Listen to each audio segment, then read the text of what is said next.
bom dia, boa tarde, boa noite a você que acompanha os conteúdos aqui do Mundo de Inclusão. Hoje dando sequência ao conteúdo sobre saúde mental e a família, com Pedro Rosengarten Batista, esse é seu nome, Rosengarten. Isso mesmo. Difícil da gente decorar. E o José Augusto Maia Batista, o Guto Maia, que estão do outro lado, estão lá em São Paulo, eu aqui no Rio de Janeiro, utilizando um aplicativo aqui muito eficiente para que nós possamos fazer essa conversa. Retornando, não vou fazer a descrição, quem quer saber como nós estamos, por favor, veja o primeiro episódio, que aí lá eu faço a descrição de nós todos que estamos aqui. Aí peço aí para a gente começar agora, concluir essa conversa sobre a questão da saúde mental, da neurodiversidade dentro da família e como é que a família pode melhorar a sua própria qualidade de vida e das pessoas que compõem a família e enfrentar os desafios, porque viver é sempre um desafio, certo, Gleison? Perfeito, Gleison. Uma consciência que há de se desenvolver cada vez mais é que a pessoa com deficiência, a pessoa neurodiversa, com complexidade, ela jamais será um indivíduo único, apartado de um contexto. Então, essa é a primeira consciência que há que se ter, que uma pessoa com autismo ou com outras neurodiversidades mais não funcionais ou disfuncionais, essas pessoas vão ter que ter em torno de si sempre um contexto de suporte. E, geralmente, na família, quem promove esse suporte de uma forma absolutamente competente sempre são as mulheres, a grande maioria, por todos os motivos do mundo. As mulheres elas são as que realmente interferem no desenvolvimento dessas pessoas. Então, a sociedade precisa cada vez mais ter consciência do respeito que essas mulheres precisam, necessitam e merecem. Por quê? Essas mulheres são cronicamente afetadas por um estresse, digamos, pós-traumático, um estresse crônico de convivência com essa realidade. Então, elas naturalmente convivem com essa condição e conviverão o resto da vida, possivelmente. Os homens, quando são companheiros, quando são parceiros, se tornam, assim, um pilar fantástico para os meninos, para as meninas, porque eles são modelos, né? E acabam facilitando, ajudando esse contexto. Então, o trabalho familiar é fundamental, muitas vezes mais importante até que o tratamento que se faz com a pessoa com deficiência, com o menino.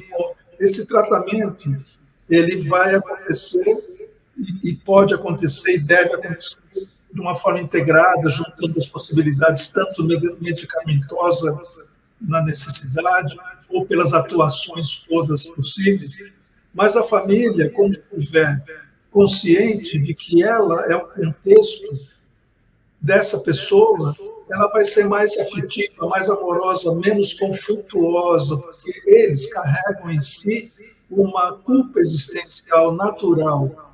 E quando você reforça essa culpa com algum tipo de tristeza que eles aceitam, que eles assistem, isso os torna muito próximo da depressão, muito próximo da tristeza que eles carregam, muitas vezes não serem o que foi sonhado. O que dizer para essas famílias, para essas mães, nesse momento? Me ocorre aqui dizer o seguinte, olha, gente, vocês não são culpados de nada não, tá? Não mais. Não pense que há culpa, pense que há uma missão, uma tarefa, alguma coisa a ser cumprida. E essas mães, o que nós observamos aqui, eu falei para vocês, e é bom registrar, nós temos aqui um serviço hoje criado para acolhimento de mães atípicas, como nós chamamos, mães de crianças autistas. E por vezes essas mães elas chegam aqui anuladas.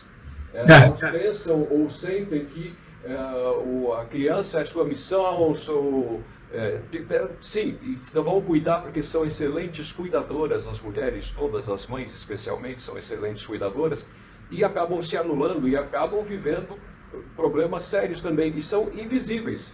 por vezes não são enxergadas pelos serviços de saúde. Vou cuidar do seu filho, mas esquece que alguém está cuidando da criança.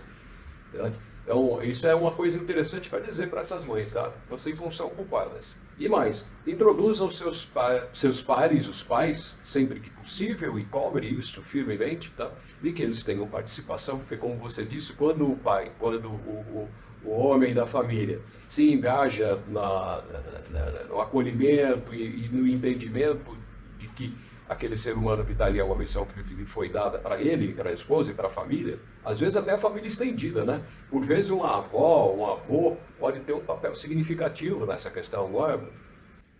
Exatamente. Esse é um fator onde a família toda precisa ter a consciência que é uma responsabilidade social coletiva.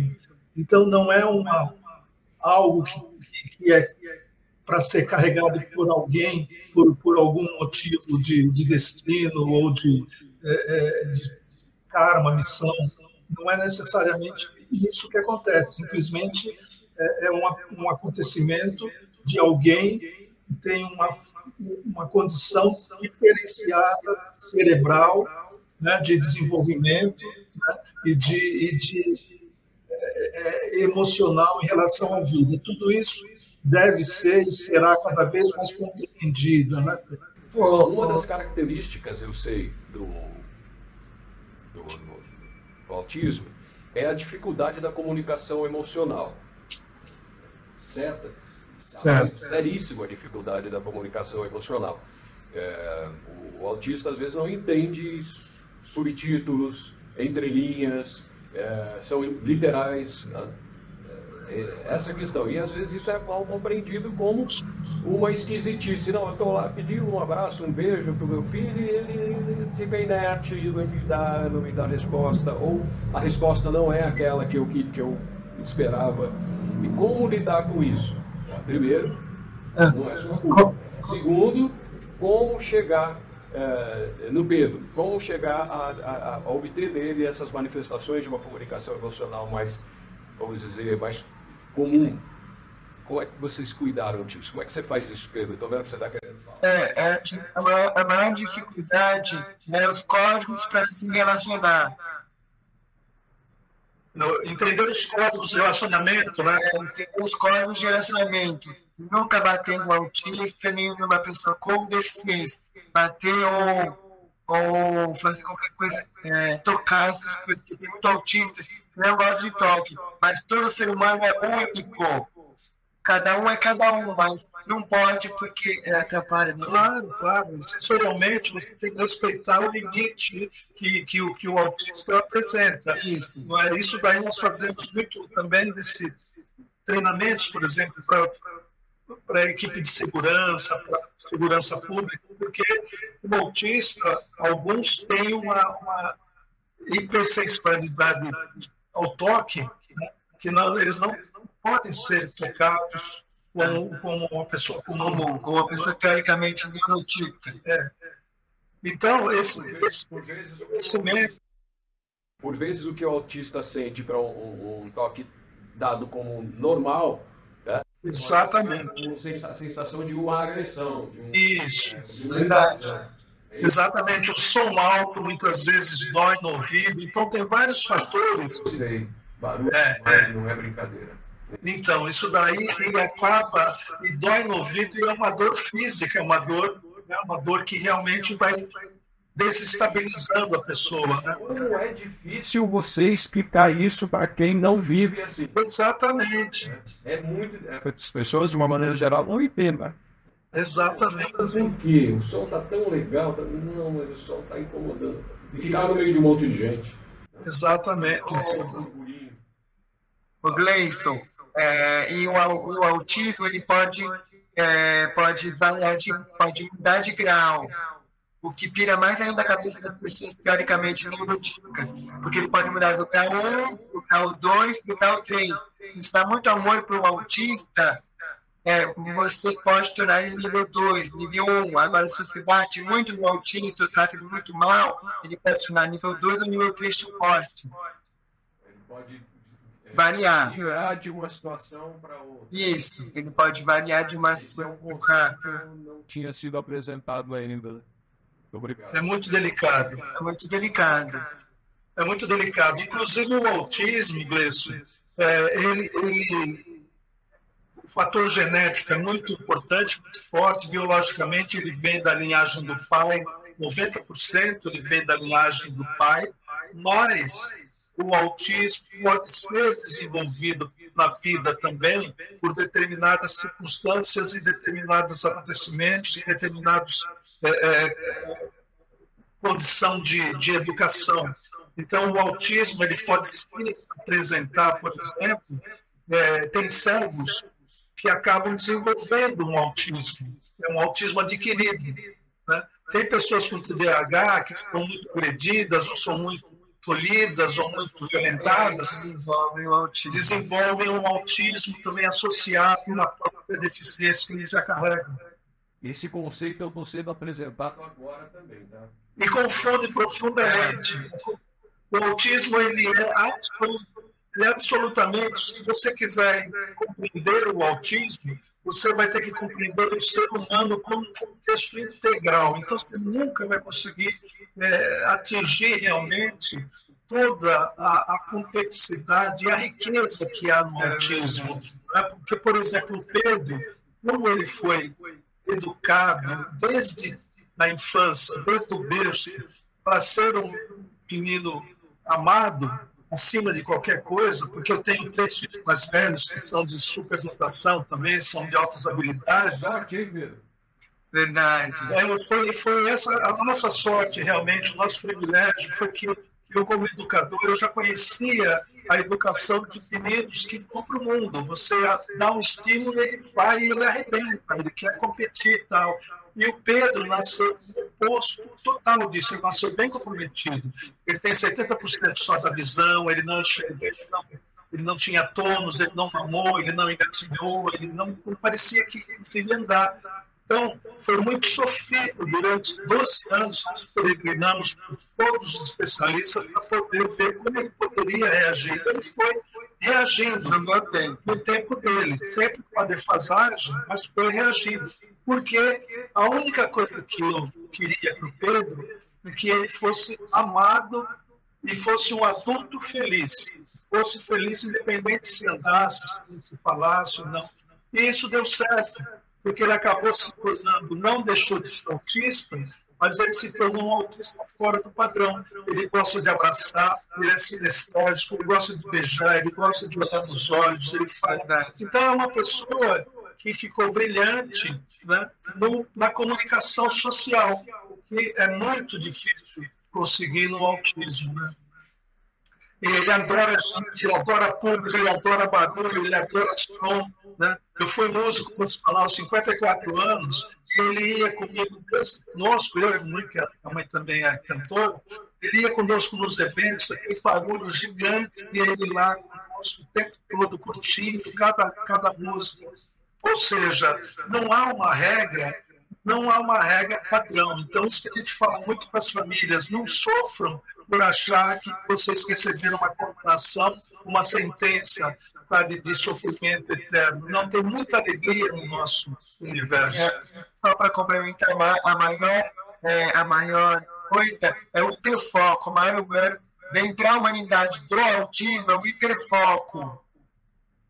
É o hiperfoco. Porque as pessoas, historicamente, neurotípicas, elas têm dificuldade de focar numa coisa e até outra falar, não, eu vou conseguir aquilo, meu sonho. Elas têm dificuldade. E a pessoa pessoa com deficiência, o autista, no caso, de sobra. Entendo. E eu tenho... Quando você tem hiperfoco no tema, você consegue ser um especialista naquele tema com uma facilidade que os neurotípicos não têm. É uma facilidade que nós adquirimos, né? Nossa teoria, estamos lançando a nossa escola agora, uma escola voltada para pessoas, só terão professores com deficiência, professores são todos eles com divergências, de todos os níveis, E a gente tem 3 coisas muito claras que temos desenvolvido, vamos desenvolver agora nos próximos 2, 3 anos, até o doutorado, né? Que é o seguinte: a superdotação potencial, ela é biológica, ela é genética. Toda pessoa com deficiência nasce com potencial superdotação pela guerra que ela já tem que enfrentar para nascer, primeiramente. Então, ela tem que vencer muitas barreiras para nascer, depois para sobreviver, e mais ainda depois para desenvolver, porque tudo joga contra, na verdade, essa pessoa. Então, ela tem que ser altamente superdotada para poder realmente vingar e ser funcional. Se eu falar uma besteira, você me corrige. Uma pessoa que nasce com deficiência visual, uma pessoa que nasce cega, ela, durante a vida, vai desenvolver outras habilidades para compensar o fato de que não enxerga. Então, ela vai ouvir melhor do que eu, do que você, ela vai sentir melhor o mundo através do tato. Quer dizer, os outros sentidos vão sendo superados. Tá? Essa é a riqueza. Essa é a riqueza da diversidade, né? O que há de valioso. Nós não trabalhamos a doença com os nossos pacientes, com os nossos alunos. Nós só trabalhamos o potencial que ela tem, por mínimo que seja. Se ela não anda, se ela não fala, mas ela tem um olhar que é expressivo, é isso que a gente vai trabalhar. E nunca a doença e nunca o problema. E outra coisa, a pessoa biologicamente nasceu superdotada. Ela vai para as altas habilidades a partir do momento que ninguém atrapalhe. Você falou uma alta habilidade, por exemplo, do olfato de um cego. É óbvio que o olfato para ele é a sobrevivência, né? Não correr risco de vida, inclusive. Então, o olfato para ele é uma alta habilidade que ele desenvolve como preservação. Ninguém pode atrapalhar isso, né? E o autismo tem com várias altas habilidades. Na verdade, essas coisas que você está colocando, essas super habilidades, quase superpoderes, né? Que as pessoas, de uma maneira geral, todas têm. Desenvolver. Basta ter disciplina. Mas é difícil. Não, então, aí a gente chega no final, na terceira perna do que você tocou. O hiperfoco é o fator principal de chegar à genialidade. Você não conhece nenhum gênio da humanidade, né, que não tenha sido hiperfocado, né? Tem um gênio, por exemplo, que trabalhou uma vida inteira em cima de um verme, digamos, né, em cima de uma bactéria. Quer dizer, que cabeça é essa que faz o cara ser hiperfocado numa coisa que, sabe? Quando as pessoas ouvem falar em genialidade, o primeiro nome que vem à cabeça quem é? Albert Einstein, um grande físico que equacionou um monte de coisas, teve uns insights, né, geniais para entender o tempo, a luz, a velocidade da luz e criou uma sequência de coisas que até hoje são admitidas, aceitas e trabalhadas pela ciência. Tá? Agora, quando ele estava na escola, ele era tido como um aluno medíocre. Exatamente. Ele não conseguia desenvolver, às vezes, aquilo que era a expectativa do professor. Mas isso tudo, Guto e Pedro, nós vamos deixar para um outro podcast, que eu quero fazer um convite agora, que é você, que vamos fazer um outro podcast presencial aqui, trazer os outros seus pares, trazer o Pedro e trazer os pares que estão trabalhando esses conceitos novos de educação e para fazer com que a gente tenha uma geração que possa realmente colaborar com o mundo. E olha só, é com o mundo, não é com o Brasil, não, é com o mundo. Eu tenho certeza de que isso vai acontecer dentro em breve e está convidado para vir aqui falar sobre isso. Porque nosso tempo já se esgotou, já faz um pouquinho de tempo que esgotou. A conversa está boa e a gente acaba perdendo o controle dele. Mas, então, agradeço aí a Zé Augusto Maia Batista, o Guto Maia, tá? Agradeço também ao Pedro Rosenberg Batista, que estão hoje aqui conosco falando sobre neurodiversidade, sobre o papel da família na promoção da saúde mental. Tá? E acho que posso encerrar isso dizendo que os bons resultados que você obteve com o Pedro e que outras pessoas podem obter com os seus filhos é realmente através do amor. O amor é fundamental. Né? O amor faz com que possamos superar todas as adversidades. Então, parabéns a você, pai Guto, parabéns a você, filho Pedro, e parabéns a você que está vendo a gente aqui, está começando a pensar o que fazer com seu filho que é esquisitinho, né? Que tem algumas manifestações que não são típicas. Posso passar para vocês, Pedro e Guto, para encerrarem, para a gente concluir nosso trabalho. A família ela é primordial, o amor incondicional que você tem com os filhos é primordial. Guto, para encerrar. É isso, é uma bênção e certamente essas pessoas vão ser a luz das próximas décadas, dos próximos anos, vão trazer muito aprendizado para todos nós. Tomara, isso vai acontecer, já está escrito. Obrigado a você que está nos acompanhando em mais esse conteúdo aqui do nosso canal Multi Inclusão. Como eu disse, teremos uma sequência em breve sobre esse tema. Abraço a todos.